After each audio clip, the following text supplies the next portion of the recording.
It's been a case study in the anatomy of a Republican lie, and a stupid one at that.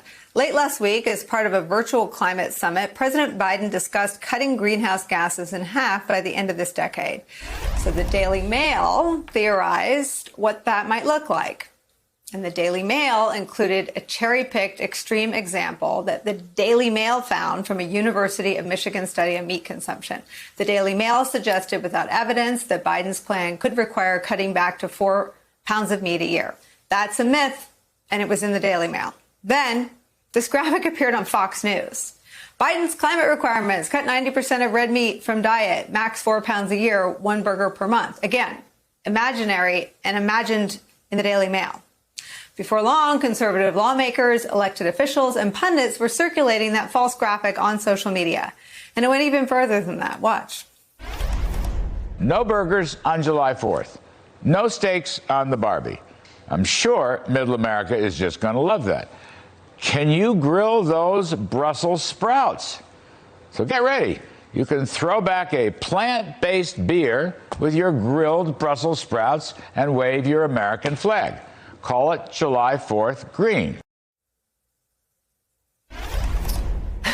Joining our conversation, Nick Oppenheimer, New York Times political reporter and MSNBC contributor. I have to start with Claire McCaskill, who's back with us. What is in your cake dome, Claire?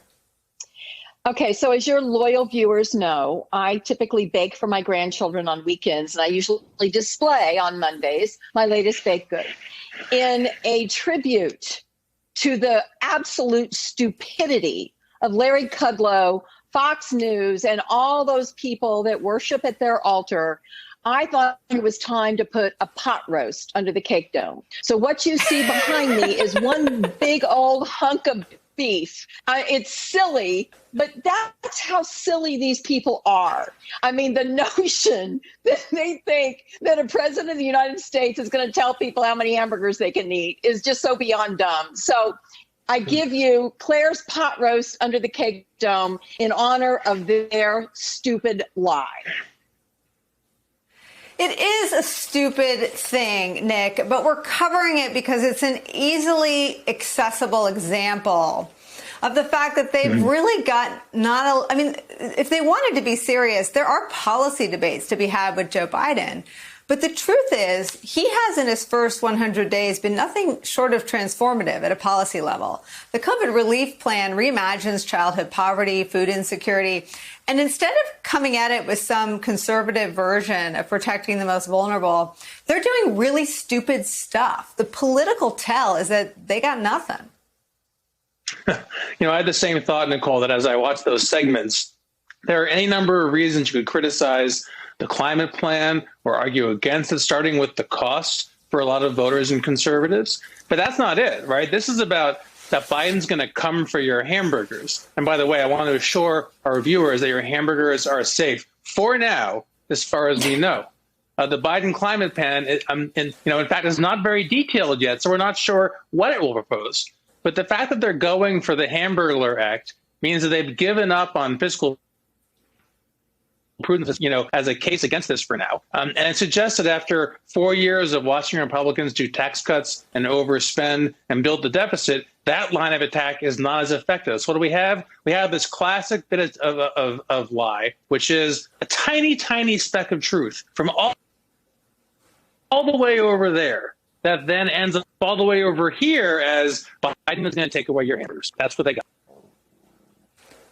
And Claire, to give some on Fox credit, I want to just tell our viewers that John Roberts, who's a Fox News anchor, and on whose show that graphic first aired for the first time on John Roberts' show, gently acknowledged that the network's coverage about Biden supposedly trying to force Americans to eat less red meat wasn't accurate. He said this, quote, "On Friday, we told you about a study from the University of Michigan to give some perspective on Biden's ambitious climate change goals. That research from 2020 found that cutting back on how much red meat people eat would have a drastic impact on greenhouse gas emissions. The data was accurate, but a graphic and a script incorrectly implied that it was part of Biden's plan for dealing with climate change. That is not the case." So a rare and I have to say admirable correction from a Fox News anchor, but the damage is done. You've got people doing a fake audit in Arizona from a lie told, last November. How long is it going to take to correct the meat lie that was told on Friday and repeated all weekend? Yeah, and look, it travels the world. Yeah, good. Oh, sorry. Good on Claire, John, you go first, and then you pick up on the same point. Yeah, I mean, good on John Roberts, but this reminds me of all of their quiet apologies at 5 o'clock on a Friday afternoon about what they'd said about the Dominion voting systems. Right. This isn't going to work. This party, here's the bottom line, Nicole, and you can just take this to the bank. There's nothing they're for. They don't have anything they're for. Right. All they are is trying to cherry pick culture wars, like, we're going to do away with your hamburger, or you can't have a steak.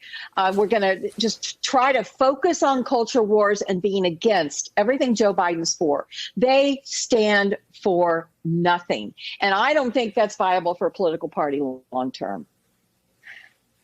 Nick, the last word is yours.